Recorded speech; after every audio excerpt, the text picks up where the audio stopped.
আলাইহি ওয়াসাল্লাম নবী হয়েছেন 40 বছর বয়সে। জন্মগ্রহণের আগে বাবাকে হারিয়েছেন, 6 বছর বয়সে মাকে হারিয়েছেন, 8 বছর বয়সে দাদাকেও হারিয়েছেন। বাবার নাম ছিল বাবা আব্দুল্লাহ, মায়ের নাম ছিল মা আমিনা, দাদার নাম ছিল দাদা আব্দুল মুত্তালিব। এরপরে তিনি মানুষ হয়েছেন চাচার পরিবারে, চাচার নাম ছিল আবু তালেব। 8 বছর বয়স থেকে নিয়ে বলা যায় 53 বছর পর্যন্ত চাচার গার্ডিয়ানশিপেই ছিলেন। সুবহানাল্লাহ। এই চাচা আবু তালেব নবী সাল্লাল্লাহু আলাইহি ওয়াসাল্লামের জন্য এবং দ্বীন ইসলামের জন্য, কারণ তার ভাতিজার দিন তো তারই দিন, এমন কোনো ত্যাগ নাই যা স্বীকার করেন নাই। চাচা আবু তালেব নবী সাল্লাল্লাহু আলাইহি ওয়াসাল্লামকে যে সাপোর্টটা দিয়েছেন, এই সাপোর্টটা আমরা সবাই মিলেও এখনো দিতে পারি নাই। বিশ্বাস করেন? যে সাপোর্টটা নবী সাল্লাল্লাহু আলাইহি ওয়াসাল্লামকে চাচা আবু তালেব দিয়েছেন, এই সাপোর্ট আমরা সবাই মিলেও তাকে দিতে পারি নাই। চাচা আবু তালেব শেষ পর্যন্ত কালিমা পড়েন নাই। সাহাবীরা জিজ্ঞাসা করেছিলেন যে ইয়া রাসূলুল্লাহ সাল্লাল্লাহু আলাইহি ওয়াসাল্লাম, আপনাকে এত সাপোর্ট দেওয়ার পরে চাচা আবু তালেবের কি কোনোই উপকার হবে না, লাভ হবে না?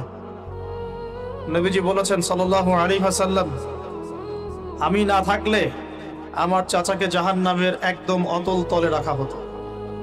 আমার কারণে আল্লাহ রাব্বুল আলামিন তাকে জাহান্নামের উঁচু জায়গায় রাখবেন, জাহান্নামের উঁচু জায়গায় রাখবেন, যেখানে আগুন তার পায়ের গোড়ালি স্পর্শ করবে, এতেই তার মগজ টকবক করে ফুটতে থাকবে। আপনারা কি আমার বাংলা ভাষা বুঝতে পারছেন? এমন কোনো সাপোর্ট নাই চাচা দেন নাই। মক্কার প্রায় 13 বছর যখন দাওয়াতি কাজ করছেন নবী সাল্লাল্লাহু আলাইহি ওয়াসাল্লাম, মানুষ গালি দিচ্ছে, কেউ থুতু নিক্ষেপ করছে, কেউ নামাজরত অবস্থায় মাথার উপরে উটের নাড়ি ভুঁড়ি চাপিয়ে দিচ্ছে, কেউ বলছে এই ব্যক্তি জাদুকর, এই ব্যক্তি গণক, এই ব্যক্তি মিথ্যাবাদী, নাউজুবিল্লাহ, এই ব্যক্তি ফারিকুল জামাত বিভক্তকারী, এই ব্যক্তি মাজনুন, পাগল। তাকে আগলে রেখেছেন তার চাচা। মানুষ অর্থনৈতিক বয়কট করছে, চাচা আগলে রেখেছেন। 3 বছর সমাজ থেকে বহিষ্কার করা হয়েছে, গাছের ছাল পাতা খেয়ে থেকেছেন বনু হাশিম, চাচা আগলে রেখেছেন। চাচা ছোটবেলা থেকে তাকে এত মহব্বত করেছেন, তার ছেলেদেরকে নিয়ে যখন খেতে বসতেন, আমাদের নবী সাল্লাল্লাহু আলাইহি ওয়াসাল্লাম একটু লাজুক ছিলেন, তিনি শোরগোল করতেন না, চুপচাপ খেতেন। চাচা আলাদা করে একটা খাবার রেডি করে তাকে আলাদা করে ডেকে খাওয়াতো, কারণ সবার সামনে হয়তো সে বলতে পারছে না, লজ্জা পাচ্ছে, শাই ফিল করছে, বাবা নাই মানুষের সংসারে, হয় না? এটা আপনারা হয়তো সবাই বুঝবেন না, আমরা বুঝি। যারা বাবা বা মা ছাড়া বড় হয়েছে অন্যের সংসারে, তারা এগুলো বুঝতে পারে। নবী সাল্লাল্লাহু আলাইহি ওয়াসাল্লাম এতিমদের প্রতি এত রহমদিল কেন ছিলেন? কারণ তিনি তো এতিম অবস্থায় বড় হয়েছে, তিনি তার কষ্টটা বুঝতেন। আমরা যদি এখানে যদি কেউ এতিম থাকেন, তিনি বুঝবেন এতিমের সাইকোলজি কেমন, তার চাহিদা কেমন, কষ্ট কেমন। আমি তো বারবার বলে আসছি কয়েকদিন থেকেই, আমাদের তো কারো সন্তান মারা যায়নি, আমাদের কারো সন্তানকে তো বোম মেরে বুলেট দিয়ে গুলি করে হত্যা করা হয়নি, আমরা তো সেই লাশ দাফন করি নাই। তাহলে আমরা কিভাবে প্যালেস্টাইনের মাজলুম ভাইদের আর্তনাদ আমাদের কান পর্যন্ত পৌঁছাবে? কিভাবে পৌঁছাবে না, পৌঁছালেও কলব পর্যন্ত পৌঁছাবে না। আমার সাথে তো এটা হয় নাই। তো ওই দিকে আমি পরে আসতেছি। চাচা আবু তালেব তাকে এত মহব্বত করেছেন, আমি ভাষায় প্রকাশ করতে পারবো। আর আমরা চাচা আবু তালেব সম্পর্কে অনেক সময় আলোচনা করি, কিন্তু তার চাচির কথা ভুলে যায়। তার চাচির নাম ছিল ফাতিমা। কি নাম ছিল? এই নামে তিনি তার মেয়ের নাম রেখেছেন। এই ফাতিমা, তার চাচি, নবী সাল্লাল্লাহু আলাইহি ওয়াসাল্লামকে আলাদা করে ডেকে খাওয়াতেন, মহব্বত করতেন। তিনি কিন্তু তার সন্তান না, অন্য কারো সন্তান। একজন মেয়ের পক্ষে অন্যের সন্তান মানুষ করা চারটাখানি কথা না। সতীনের সন্তানই সহ্য করতে পারে না। আর অন্য মানুষের সন্তান নিজের মতো করে মানুষ করা একটা মেয়ের পক্ষে এত সহজও না। তো এই কাজটা চাচি করেছেন। আমি একটা জায়গায় আসতে চাচ্ছি, এত কিছু করার পরেও, সমাজের মানুষের অত্যাচার নির্যাতন সব থেকে ভাতিজাকে প্রোটেক্ট করার পরেও শেষমেশ তিনি কালিমা লা ইলাহা ইল্লাল্লাহ সাক্ষ্য দেন নাই। শেষ মুহূর্তে নবী সাল্লাল্লাহু আলাইহি ওয়াসাল্লাম বারবার বলছিলেন, হে চাচা, খালি কালিমা পড়েন, আমি আপনার জন্য আল্লাহর কাছে সুপারিশ করব। তো শেষে কি হলো? কালিমাটা পড়া হলো না। বারবার জিজ্ঞাসা করা হচ্ছে, চাচা আপনি কালিমাটা পড়েন, আমি আপনার জন্য আল্লাহর কাছে সুপারিশ করব। শেষমেশ তিনি বলেছেন যে না, আমি আব্দুল মুত্তালিবের ধর্মের উপরে থাকলাম। নাউজুবিল্লাহ। সারা জীবন সাপোর্ট দেওয়ার পরে কালিমা পড়ে মুসলিম না হওয়ার ফলশ্রুতিতে আল্লাহ নবীজি বলছেন আল্লাহ পাক তাকে জাহান্নামের উঁচু স্থানে রাখবেন। আমরা যারা মুসলিম পরিবারে জন্মগ্রহণ করেছি, আমরা বা আমাদের মধ্যে বেশিরভাগ মানুষ এখনো এই নিয়ামতের শুকরিয়া আদায় করতে পারি নাই যে আল্লাহ পাক আমাদেরকে মুসলমান পরিবারে জন্ম দিয়েছে, কালিমা পড়ার তৌফিক দিয়েছে। আমরা সহজে যা পেয়ে যাই তার মূল্য বুঝি না। আল্লাহ পাক যে আল্লাহ পাক কি আমাকে জিজ্ঞাসা করেছিলেন যে আবু তাহের, তোমাকে মুসলিম বানাবো না অমুসলিম বানাবো? আপনাকে কি আল্লাহ পাক জিজ্ঞাসা করেছেন, হে আব্দুল্লাহ, আব্দুর রহমান, তোমাকে মুসলিম বানাবো না অমুসলিম বানাবো? তুমি কি চাও? আল্লাহ পাক আমাদেরকে জিজ্ঞাসা করেন নাই। নিজ অনুগ্রহে আল্লাহ পাক আমাদেরকে মুসলিম পরিবারে জন্ম দিয়েছে। তো সেই মুসলিম পরিবারের মানুষ এখন কালিমা লা ইলাহা ইল্লাল্লাহ এর সঠিক মর্মও জানে না, তাওহীদও জানে না, শিরকও চিনে না, ইমানের রকনগুলোও বোঝে না, ইমানের মূলনীতিও বোঝে না, ইমান ভঙ্গের কারণও বোঝে না, কোনো ক্ষেত্রে ওযু গোসলের মাসলা মাসাইলও জানে না, নামাজ পড়ার ফরজ ওয়াজিব সুন্নাত মুস্তাহাব বোঝে না, নামাজ পড়েও না। মাশাআল্লাহ, জুমার দিনে নামাজ পড়তে আসে অনেকেই, ঈদের দিনে প্রথম দেখা যায়, আর জানাজার নামাজে প্রথম দেখা যায়। আর দেখা যায় যারা এরকম নামাজ কালাম পড়ে না, তাদের জানাজা আবার 3-4 বার হয়। নামাজগুলো মনে বাকি শোধ করে পড়ে, রোজা রাখে না, যাকাত তো মাশাআল্লাহ প্রায় উঠে গেছে বললেই চলে সমাজ থেকে।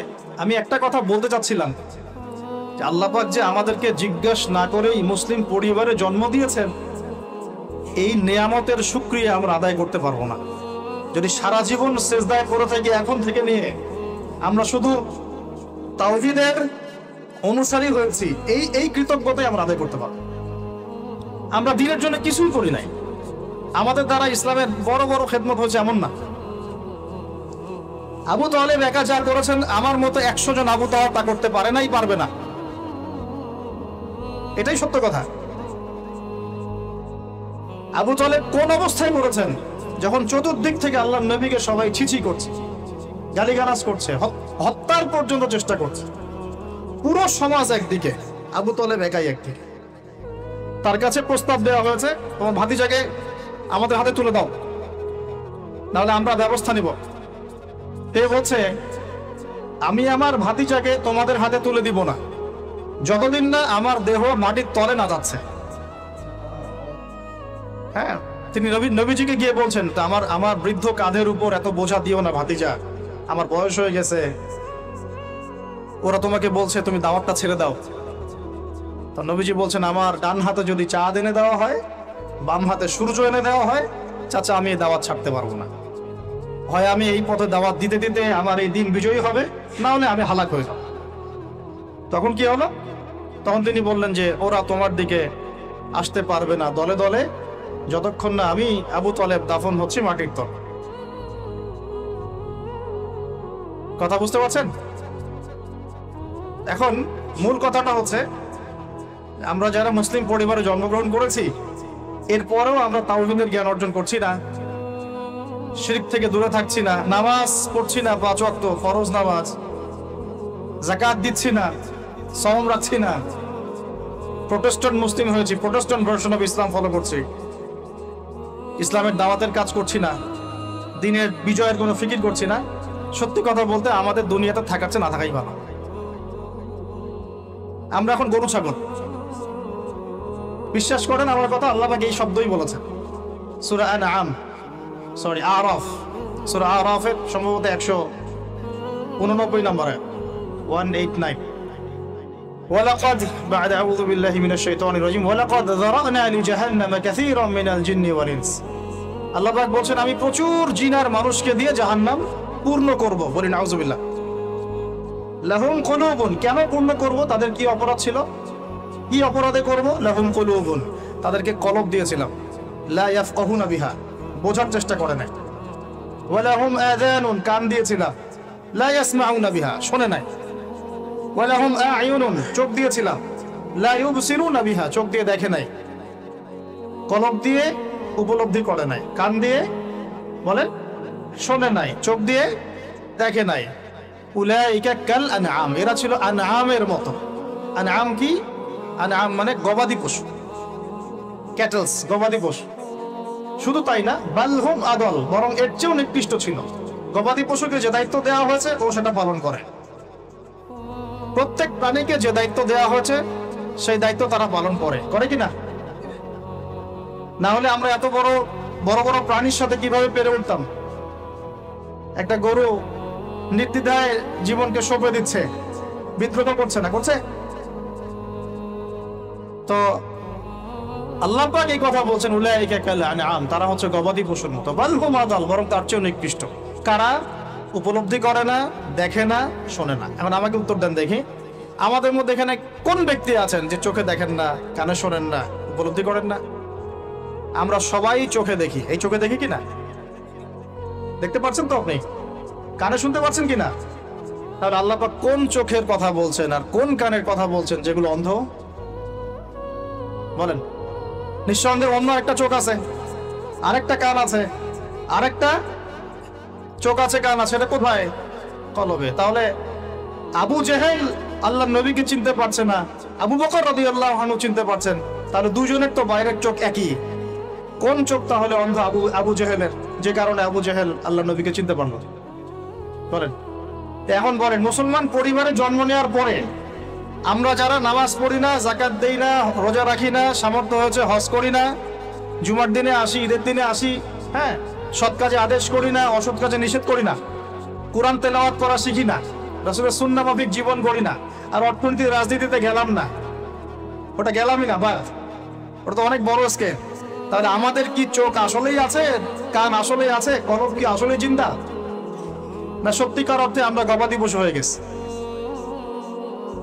আত্মপর্যালোচনা করতে হয়। তো আত্মপর্যালোচনা, মোরাকাবা মানে হচ্ছে আত্মপর্যালোচনা, নিজেদেরকে নিয়ে ভাবতে হবে। তো এখন আপনি আমাকে উত্তর দেন, যেই মুসলমান নামাজ পড়ে না, রোজা রাখে না, দাওয়াতের কোনো মেহনত নাই, দিন প্রতিষ্ঠার সংগ্রাম নাই, কোরআনও তেলাওয়াত করতে জানে না, আল্লাহর পথে সদকা করে না, তাওহীদের জ্ঞান নাই, শিরকের জ্ঞান নাই, সুন্নতের জ্ঞান নাই, বেদাতের জ্ঞান নাই, ঈমান ভঙ্গের কারণ জানে না, ওযু করার মাসালাও জানে না, তো এই মুসলমান সারা বিশ্বে মার খাবে না তো কারা খাবে? আমাকে বলেন, উত্তর দেন। আমার জানা নাই, আমি এগুলো বুঝি না, বুঝতে আসছি। আমি অনেক কিছুই বুঝি না, যে আমার বুঝের সাথে অনেক কিছুই মিলে না। আমার বুঝ এইটা যে মার খাবো না তো খাবে কারা, এটা আমার বুঝ। এখনো যে আমরা বসে আছি এখানে খাই নাই, সেটাই তো আল্লাহ পাকের রহমত। অনেক আগেই তো আল্লাহর গজব আসা উচিত ছিল। নামাজ তো আগেই ছেড়ে দিছো তুমি, যাকাত দাও না, রোজা রাখো না, রাসূলের সুন্নাতের কোনো খবরই নাই, প্রতিদিন ক্লিন শেভ করতেছো তুমি, আল্লাহ রাসূলের সুন্নাতকে জবাই করতেছো, প্রতিদিন করতেছো। বদরগঞ্জবাসীর জানা উচিত যে বদরের যুদ্ধ হয়েছে 2য় হিজরিতে। কত হিজরি? 2য় হিজরিতে। আল্লাহ নবী সাল্লাল্লাহু আলাইহি ওয়াসাল্লাম এই চাচার সংসারে মানুষ হয়েছেন প্রায় 53 বছর পর্যন্ত। এই চাচাই তাকে বিয়ে দিয়েছেন 25 বছর বয়স। তার আগে চাচার ব্যবসা তিনি সামলেছেন। ওই ব্যবসার এক কাফেলা খাদিজা রাদিয়াল্লাহু আনহার অর্থ ছিল। এই ব্যবসা দিয়ে তাকে টেস্ট করলেন, দেখলেন আমানতদার, সুদর্শন, মাশাআল্লাহ উন্নত চরিত্রের মানুষ, উন্নত রুচিবোধের মানুষ, আল্লাহ আমিন, বিশ্বস্ত।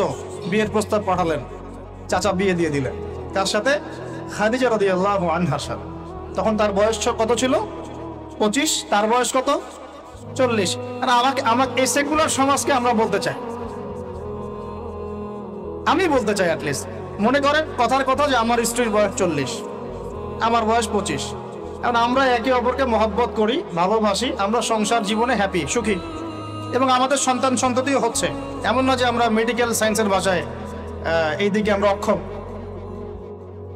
মহব্বত আছে, দুজন দুজনকে পেয়ে সুখী, একে অপরকে ভালোবাসি, সন্তান হচ্ছে। আপনার কোনো সমস্যা? আমি আমার এই ম্যারিড লাইফে আমরা হ্যাপি, আপনার কোনো সমস্যা? আমার স্ত্রীর বয়স 40, আমার বয়স 25। মনে করেন আমার বয়স এখন কত চলছে, 32-33 হবে আর কি সূর্যের হিসাবে, কিন্তু বয়স কিন্তু ফিক্স হয় চন্দ্র হিসাবে, আমরা সূর্য হিসাব করি। এখন ধরেন আমি একটা বিয়ে করলাম, ধরেন ধরেন ধরেন তো স্ত্রীর বয়স মনে করেন 16 বছর। কত? মনে করেন 16 বছর। 16 বছর একটা মেয়ের কি হায়েস হয়? হায়েস হয়? হায়েস বোঝেন? আচ্ছা, সে কি সন্তান জন্মদানে সক্ষম? সক্ষম। সে কি ম্যাচিউর, ফিজিক্যালি স্ট্রং? এখন ওর বয়স 16, আমার বয়স 32, ডাবল। 16 দুগুণে 32 না? তাই তো, অঙ্ক ভুলে গেছে ভাই। আচ্ছা, এখন ও আমার সাথে হ্যাপি, আমি তার সাথে হ্যাপি, সন্তান জন্ম হচ্ছে, দুজন সুখে আছি, মহব্বতের সাথে আছি, সুস্থ আছি, কোনো সমস্যা আপনার? তো এই হলো অবস্থা, সার্কাস। এখন এই 16 বছরের মেয়ে, আপনার মেয়ে, আপনি বিয়ে দিতে পারবেন না। বলবেন যে আপনি রাষ্ট্র আইনের বিরুদ্ধে কথা বলছেন। না, আমি বিরুদ্ধে কথা বলছি, আমি বোঝাচ্ছি যে এটা কতটা অসার একটা আইন। 16 বছরের একটা মেয়ে যদি জেনা করে, আপনি উৎসাহিত করছেন। 16-17 বছরের মেয়েরা জেনা করে না? স্কুলে, কলেজে, বিশ্ববিদ্যালয়ে, এইখানে ওইখানে, এর বিরুদ্ধে আপনার ব্যবস্থা কি, অ্যাকশন কি? কিন্তু 17 বছর একটা মেয়ে যদি বিয়ে করে, আপনি তো কাজীকে ধরে জেলে দিয়ে দিবেন একেবারে। এখন বলেন এটাকে আমি মানতে বাধ্য? এখন জোর করে চাপাই দিলেন, ল করে দিলেন, মানতে বাধ্য হয়ে গেলাম। তা আসলে কি কোরআন সুন্নাহ সমর্থিত হলো? এখন জবাব দিবেন আল্লাহর কাছে আপনি। জনগণ কিছুই বলতে পারবে না। আমরা শুধু জ্ঞানতাত্ত্বিক একটা ডিবেট করলাম এবং আপনাকে দেখালাম যেটাকে অসার। তারপরেও যেটা হয়েছে হোক, অ্যাটলিস্ট বিয়েটা সহজ করলে ভালো হতো। বিয়েটা কঠিন হয়ে গেছে, এই জন্য এটা জেনার রাস্তা বেছে নেয়।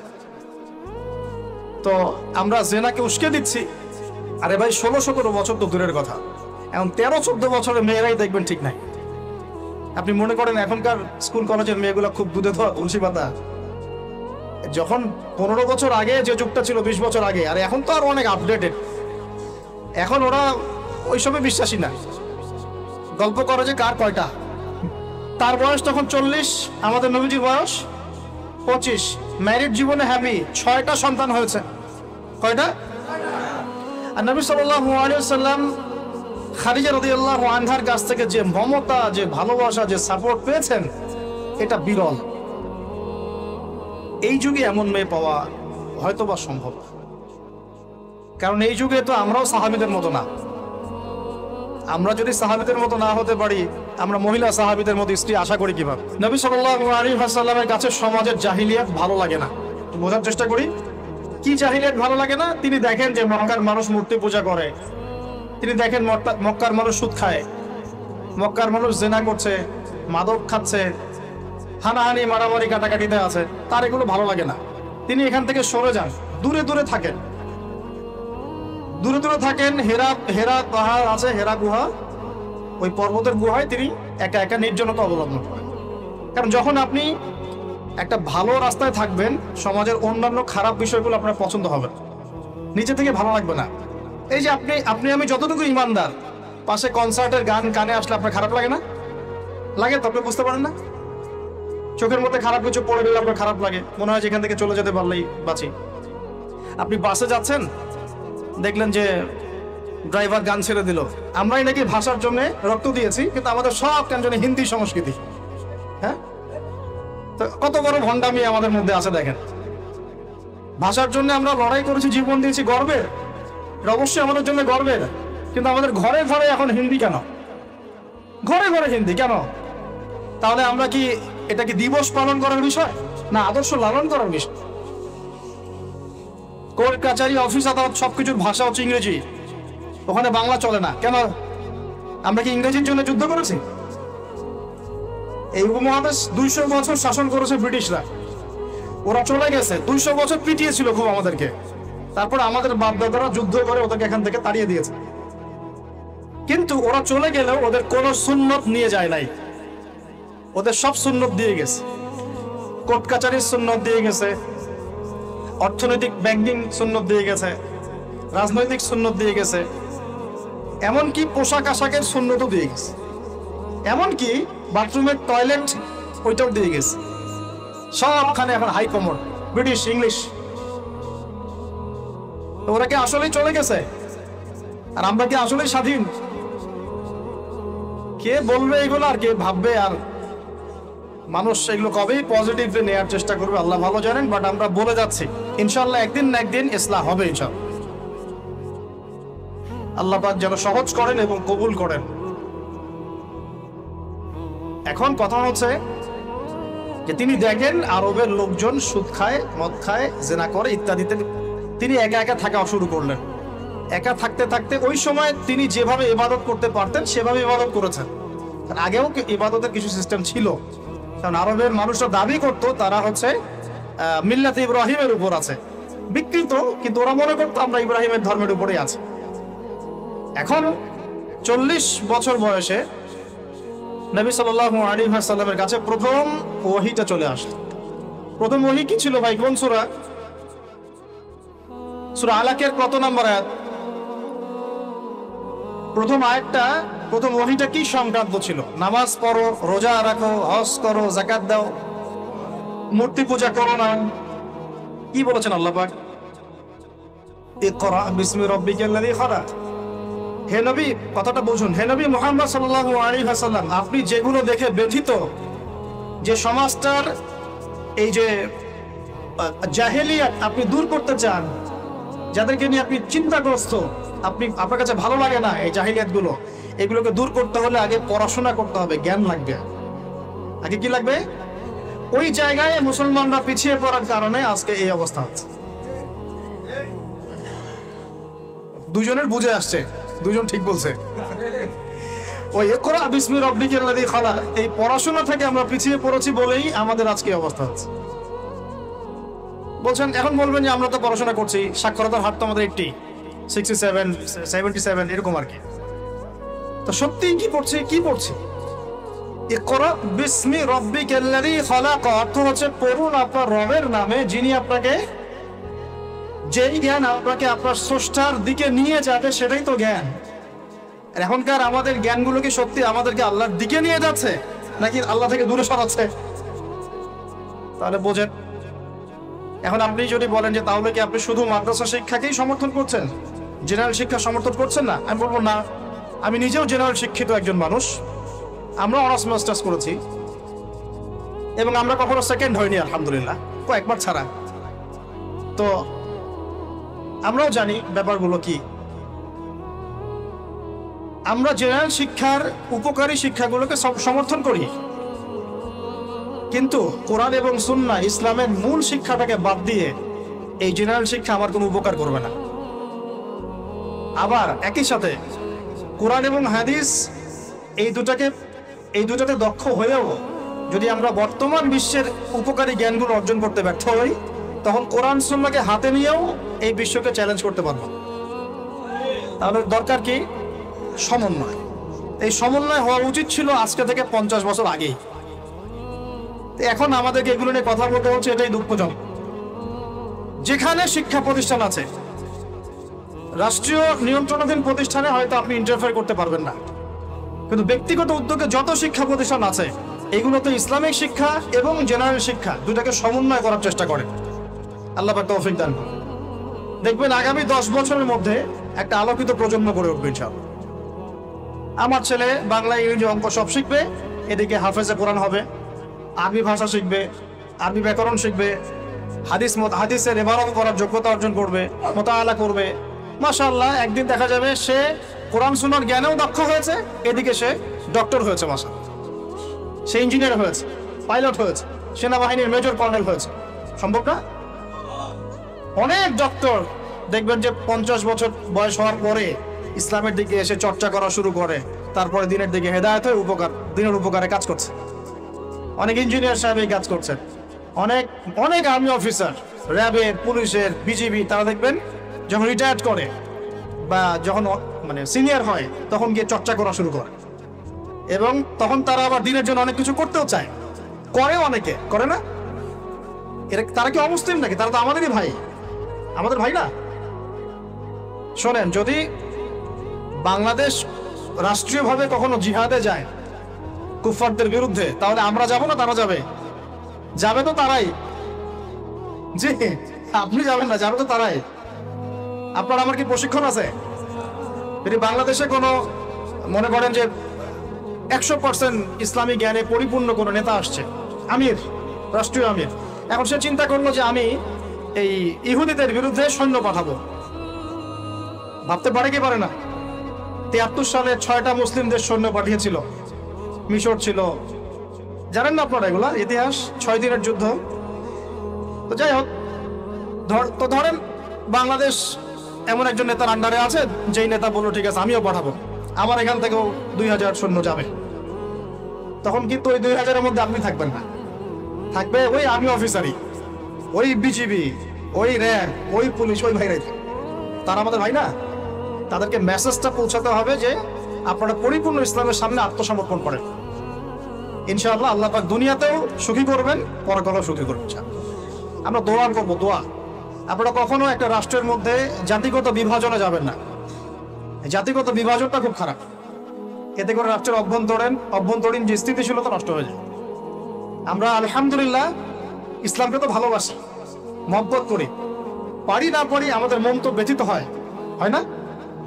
এটা আল্লাহ পাক দেখছেন ইনশাআল্লাহ। আল্লাহ পাক ওই অনুযায়ী আমাদেরকে প্রতিদান দিবেন ইনশাআল্লাহ। তবে চেষ্টা আরো বাড়াতে হবে। এই চেষ্টা বাড়ানোর কথা বলতে এখানে আসছি। আল্লাহ নবীর মন খারাপ, তখন ওহী এসেছে। ওহী প্রাপ্ত হওয়ার পরে নবী সাল্লাল্লাহু আলাইহি ওয়াসাল্লাম একটু ভীত, একটু সন্তুষ্ট। লাকাদ খাশিতু আলা নাফসি। বাংলাদেশে যত সিরাতের বই আছে না, তার 80% সিরাতের বই আপনি পাবেন যে ওই সময় নবী সাল্লাল্লাহু আলাইহি ওয়াসাল্লাম এতটা ভীত সন্তুষ্ট হয়ে গিয়েছিলেন, কয়েকবার তিনি চিন্তা করেছেন যে আমি পাহাড়ের উপর উঠে নিজেকে শেষ করে ফেলবো। এটা নিয়ে তো বিশাল ইস্যু সৃষ্টি করে ফেলছে বাংলাদেশে। হ্যাঁ, আর রাহিকুল মাকতুম বলেন, আর যে কোনো বড় বড় সিরাতের গ্রন্থ বলেন, এটা যদি লিখা না থাকছে আমি বক্তব্য দেওয়া ছেড়ে দিব। বাসায় গিয়ে দেখেন, চেক করে, রাইটাররা লিখেছেন। এটা আমাদের কথা না। কয়েকবার তিনি পাহাড়ের উপর উঠে চিন্তা করেছেন যে আমি যা দেখলাম, ফেরেশতা এসেছে আমাকে জড়িয়ে ধরেছে, আমাকে বলছে পড়ুন, আসলে ব্যাপারটা কি, আমি কি মানে সঠিক আছি না ভুল হচ্ছে? মানসিক একটা পেরেশানির মধ্যে তিনি ছিলেন। তখন কয়েকবার নিজেকে শেষ করে ফেলার চেষ্টা করেছেন। যখনই তিনি উঠেছেন তখনই জিবরাইল আলাইহিস সালাম সামনে এসেছে। ইয়া মুহাম্মদ, আপনি পাগল নন, আনতা রাসূলুল্লাহ ওয়া আনা জিবরিল। হে মুহাম্মদ, আপনি পাগল নন, আপনি হচ্ছেন আল্লাহর মনোনীত রাসূল, আর আমি জিবরাইল। আপনি বিচলিত হবেন না। আরো একদিন আবার জিবরাইল আলাইহিস সালাম হাজির। এভাবে হতে পারে তিনি আশ্বস্ত হলেন যে হ্যাঁ, আসলে যা হচ্ছে সব সঠিক। এটা কি একটা বড় বাড়লো না? এরপরে তিনি বাসায় আছেন, বেশ কয়েকদিন ওহী আসা বন্ধ আছে। আল্লাহ পাক প্রস্তুত করছেন তাকে, কারণ ব্যাক টু ব্যাক ওহী আসতে থাকলে এটা একটা ওয়েট আছে, নেয়ার মতো ক্ষমতাকে তৈরি হতে হয়। তো দ্বিতীয় ওহীটা আসছে, এটা আমি একটু আলোচনায় টাচ করে সামনে যাব। তিনি কম্বল দিয়ে ঘুমিয়ে আছেন, আল্লাহ পাক ওহী পাঠালেন। যখন ওহী পাঠাচ্ছেন, খাদিজা রাদিয়াল্লাহু আনহা দেখছেন যে নবী সাল্লাল্লাহু আলাইহি ওয়াসাল্লাম একটু অস্বাভাবিক আচরণ করছেন। তিনি বলছেন আপনি শুয়ে পড়েন, রেস্ট নেন। নবীজি বলছেন আমার এখন রেস্ট নেওয়ার সময় নাই। আল্লাহ পাক আমাকে বলেছেন ইয়া আইয়ুহাল মুদ্দাসসির, হে কম্বল আবৃত রাসূল, কুম, উঠে দাঁড়ান, ফানজির, মানুষকে সতর্ক করেন। তো কুম ফানজির অর্থ মানে এই না যে বিছান থেকে উঠে মাটিতে দাঁড়ানো, মানে হচ্ছে আপনার কাছে যা আসছে এটা সত্য, এটা দ্বীনে হক, আল্লাহর পক্ষ থেকে আসছে। অতএব আপনি এই সত্যের বাণী নিয়ে সমাজের মধ্যে দাওয়াতি কাজে নেমে পড়েন। ফানজির, মানুষকে সতর্ক করেন। রব্বাকা ফাকাব্বির, আপনার রবের তাকবীর পাঠ করেন। ওয়া সিয়াবাকা ফাতাহহির, আপনার কাপড় পরিচ্ছন্ন রাখেন। কাপড় মানে শুধু বাইরের পোশাক না, ভিতরের হৃদয়ের পোশাকটাও। ওয়া রুজজা ফাহজুর, যত অনর্থক বিষয় আছে ছেড়ে দেন।